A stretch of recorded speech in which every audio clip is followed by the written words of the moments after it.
Right, అది phone tapping చేశారంటూ బండి సంజయ్ చేసిన వ్యాఖ్యలపై కేటీఆర్ స్పందించారు. కేంద్ర మంత్రి బండి సంజయ్ కి కేటీఆర్ సవాల్ విసిరారు. ఫోన్ ట్యాపింగ్ పై ఆరోపణలు నిరూపించాలంటూ కూడా ఆయన సవాల్ చేశారు. బండి సంజయ్ కామెంట్స్ హద్దుమీరాయంటూ కూడా కేటీఆర్ ట్వీట్ చేశారు. ఫోన్ ట్యాపింగ్ పై ఆరోపణలు నిరూపించాలంటూ ఆయన చేసిన ట్వీట్ ని మనం చూస్తున్నాము ఎన్టీవీ స్క్రీన్ మీద. ఆరోపణలు వెనక్కి తీసుకోవాలి, లేదంటే లీగల్ నోటీసులు పంపిస్తామంటూ కూడా కేటీఆర్ మాట్లాడినట్లుగా తెలుస్తోంది.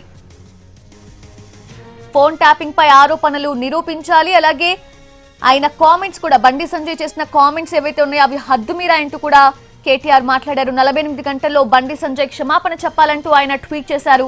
ఆరోపణలు వెనక్కి తీసుకోకుంటే లీగల్ నోటీసులు ఇస్తానంటూ కూడా కేటీఆర్ ట్వీట్ చేశారు.